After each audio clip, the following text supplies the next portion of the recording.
بسم اللہ الرحمن الرحیم۔ السلام علیکم۔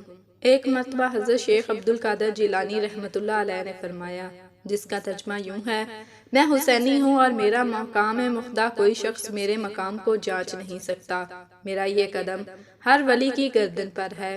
روایات میں آتا ہے کہ جب آپ نے فرمایا کہ میرا قدم ہر ولی کی گردن پر ہے تو اس وقت حضرت خواجہ معین الدین چشتی رحمۃ اللہ علیہ خراسان کی وادیوں میں مراقب تھے۔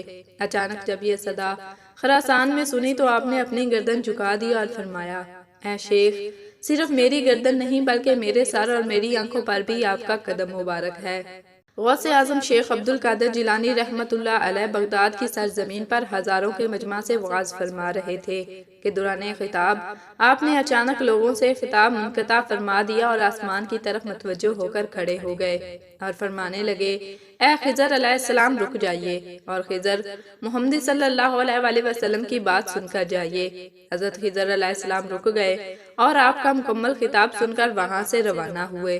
روایتوں میں آتا ہے کہ ایک مرتبہ حضرت خضر علیہ السلام نے حضرت غوث اعظم رحمۃ اللہ علیہ کی بارگاہ میں عرض کیا کہ میں آپ کے ساتھ رہ کر آپ سے کچھ راز کی باتیں سیکھنا چاہتا ہوں۔ اس پر حضرت پیران پیر نے فرمایا: اے خضر، میں آپ کو وہی جواب دیتا ہوں جو آپ نے حضرت موسیٰ علیہ السلام کو دیا تھا کہ آپ میری صحبت میں صبر کے ساتھ نہیں رہ سکتے، کیونکہ آپ خضر اسرائیل ہیں اور میں خضر محمد صلی اللہ علیہ وآلہ وسلم ہوں۔ حضرت شیخ بہاؤالدین نقشبندی رحمۃ اللہ علیہ کو بہت خواہش تھی کہ اللہ تعالیٰ کا اسم پاک ان کے قلب پر نقش ہو جائے، اور اس کی خاطر انہوں نے بہت مجاہدے اور ریاضتیں کی، لیکن کچھ نہ ہوا۔ تب آپ حضرت غوث اعظم رحمۃ اللہ علیہ کی بارگاہ میں حاضر ہوئے اور عرض کیا: میں چاہتا ہوں کہ اللہ تعالیٰ کا اسم میرے قلب پر نقش ہو جائے۔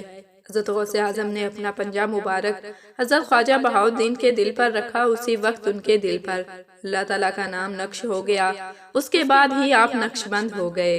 ایک دن حضرت خواجہ شہاب الدین سہروردی رحمۃ اللہ علیہ کو ان کے چچا حضرت پیران پیر کی بارگاہ میں لے کر حاضر ہوئے اور کہنے لگے کہ شہاب الدین نے علم ظاہر حاصل کر لیا ہے، آپ اسے علم باطن بھی عطا فرما دیں۔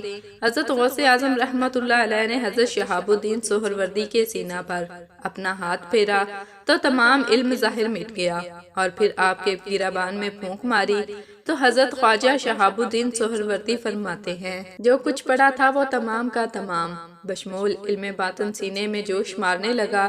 الغرض تمام سلاسل میں صلاح الدین اولیاء حضرت سیدنا شیخ عبدالقادر جیلانی رحمۃ اللہ علیہ کا فیض ہے۔ جس طرح اللہ تعالیٰ نے حضور اکرم صلی اللہ علیہ وآلہ وسلم کو تمام انبیاء کا سردار بنایا، اس طرح غوث پاک کو حضور صلی اللہ علیہ وآلہ وسلم کے طفیل اور نسبت سے تمام اولیاء کا سردار بنایا۔